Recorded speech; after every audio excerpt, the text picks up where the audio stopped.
Hey folks, this is Eric Walls, field agronomist with Sun Ag.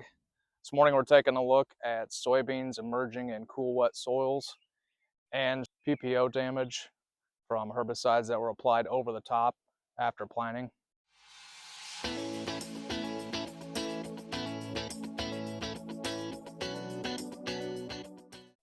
The conditions have been really good the past week or two for this to occur.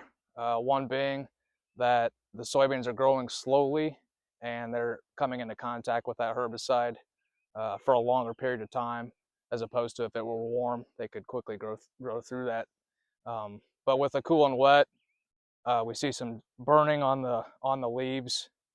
Some of these plants you can see it's just on the leaf surface that's burned, but you can see the roots and the rest of the plant look pretty healthy compared to these other plants that are unaffected.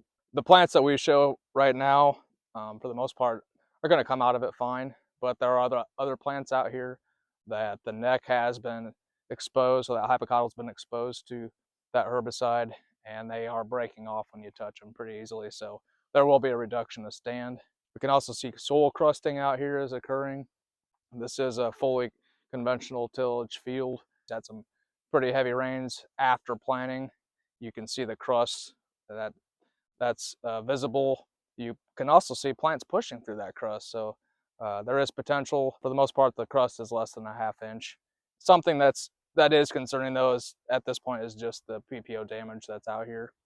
Did find a seedling that had either Pythium or Phytophthora root rot, so it had a water-soaked look to the hypocotyl. The roots were pretty much gone at that point. So I've been trying to keep track of soil temperature at the 4-inch level this week, particularly in the cornstalk fields that have soybeans planted to them. On Tuesday, we were at 59 degrees, and then yesterday, Wednesday, we were at 56 degrees. So we have come down. We're just past 10 o'clock now. We haven't taken a soil temp, but if I had to guess, it probably dropped another 2 or 3 degrees.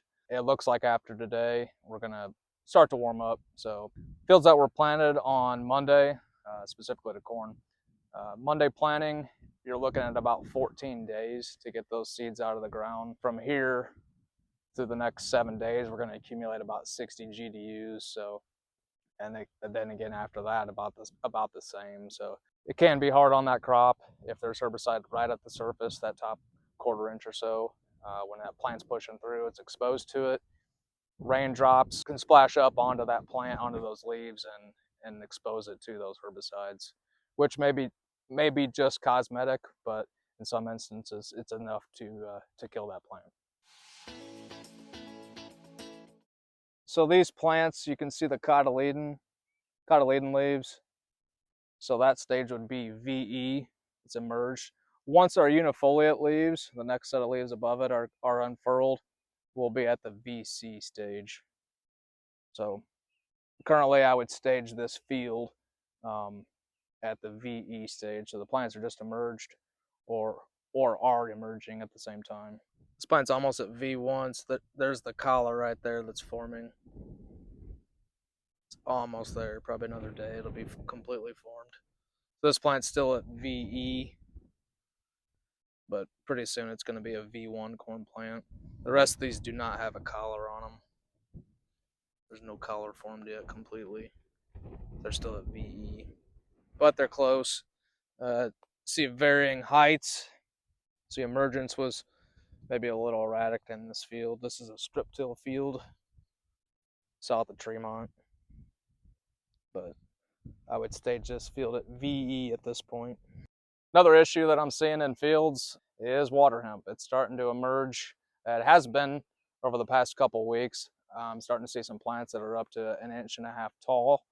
So if you're going to make tillage, that's great. You're going to knock out a flush. If you're in a reduced tillage system, you need to look at maximizing herbicide rates now to control them. So if you're in enlist soybeans, you're going to want to max out your rate of 2,4-D.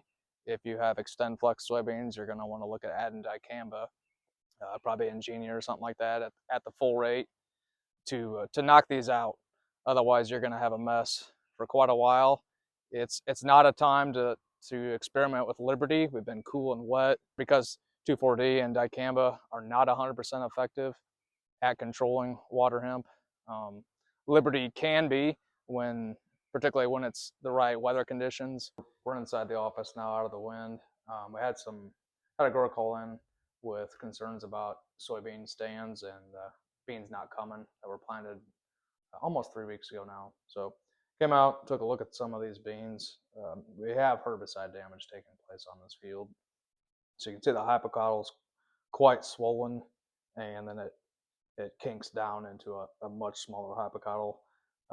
There was no crusting, but the plants just have no push. They have no vigor to them. So recommendation on this field was to go ahead and plant right back into it. He's going to plant back into the same rows, so it'll tear these out. We know what caused the issue, a mix-up on herbicide.